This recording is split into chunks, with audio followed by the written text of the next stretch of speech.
Hello students, आप सभी लोगों का स्वागत है ध्येय education by officer YouTube channel पर। आज हम लोग 12th में यूनिट नंबर 7 द्रव्य तथा किरण की द्वितीय प्रकृति चैप्टर पर ऑब्जेक्टिव टाइप के क्वेश्चन पर डिस्कशन करेंगे, जिसमें आपका पहला है धातु सतह से इलेक्ट्रॉन उत्सर्जन के लिए आवश्यक न्यूनतम को क्या कहते हैं। तो आप सभी लोग जानते हैं सतह तक लाने में जो एनर्जी लगती है वो एनर्जी क्या कहलाती है? दहली आवृत्ति। समझ गए? तो इसका आंसर जो होने वाला है ये होगा दहली आवृत्ति। ठीक। नेक्स्ट है एक इलेक्ट्रॉन वोल्ट को जूल में व्यक्त कीजिए।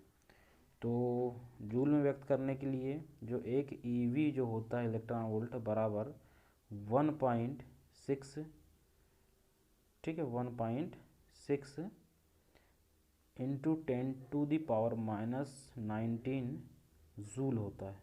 ठीक है। नेक्स्ट है अब आपका किसी फोटॉन से संबंध डी ब्रोगली तरंगदैर्घ्य बताइए।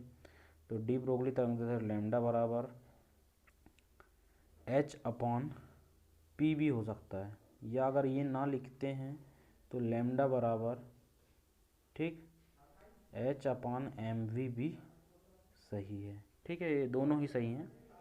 नेक्स्ट, आइंस्टीन का प्रकाश विद्युत समीकरण लिखिए। तो आइंस्टीन का प्रकाश विद्युत समीकरण देखिए आप, जो गतिज ऊर्जा सूत्र होता है 1/2 mv मैक्स, इसको आप मैक्स लिख भी सकते हैं और नहीं भी लिख सकते, होल स्क्वायर बराबर, अगर आपने यहाँ से h कॉमन निकाल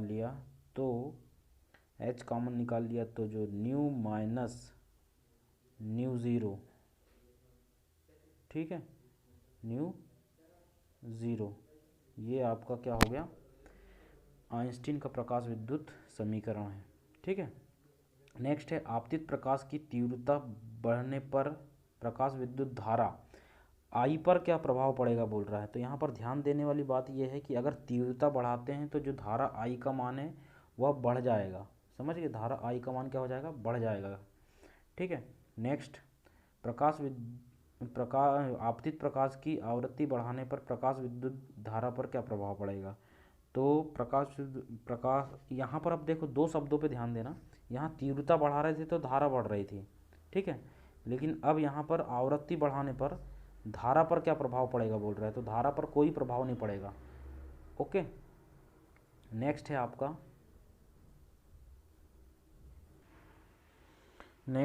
क्या है? आपतित प्रकाश की आवृत्ति बढ़ने पर उत्सर्जित इलेक्ट्रॉन की गतिज ऊर्जा पर क्या प्रभाव पड़ेगा, है ना। तो अब यहाँ पर धारा की बात नहीं कर रहा है, यहाँ पर गतिज ऊर्जा की बात कर रहा है। तो गतिज ऊर्जा की बात करेगा तो यहाँ पर देखेंगे आप, गतिज ऊर्जा की बात कर रहा है, इसलिए यहाँ पर गतिज ऊर्जा क्या होगी? बढ़ जाएगी।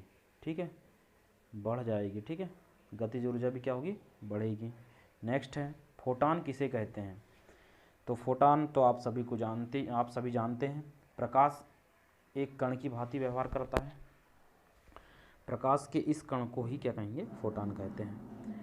नेक्स्ट है प्रकाश विद्युत सेल किसे कहते हैं। तो प्रकाश विद्युत सेल जो है आपका प्रकाश ऊर्जा को विद्युत ऊर्जा में बदलने वाली युक्ति के प्रकाश सेल कहलाएगी। ठीक। नेक्स्ट है आपका प्लांक नियतांक का मात्रक क्या है। प्लांक नियतांक का मात्रक क्या है। तो प्लांक नियतांक का जो मात्रक है वो आप सभी लोग अच्छे से जानते हैं, जूल इंटू सेकेंड होता है। ठीक है। नेक्स्ट है प्लांक नियतांक, सही जोड़ी बनाना है। प्लांक नियतांक अब भी पढ़ाया था, JS हो जाएगा पहला ऑप्शन। दूसरा दहली आवृत्ति, तो आवृत्ति समझ में आ गई, आवृत्ति है मतलब वो हर्ट्ज होगा। नेक्स्ट कार्यफलन, कार्यफलन जो होगा ये तो ऊर्जा है कार्यफलन, तो इसलिए इसका जूल होगा। और सॉरी, यहाँ पर जो आपका होगा पहला क्या है? पहला आपका क्या है, पहला जो है आपका जूल सेकेंड है ना, दूसरा क्या है हर्ट्ज है, तीसरा क्या होगा जूल कार्यफलन का, तो ये तीसरा, और चौथा क्या होगा बचा वाला, तो ये चौथा। ठीक है, इस प्रकार से आपकी सही जोड़ी भी ख़त्म होती है। अब डिस्कशन होगा अगले चैप्टर पर, और वो होगा आपका परमाणु पे। ओके।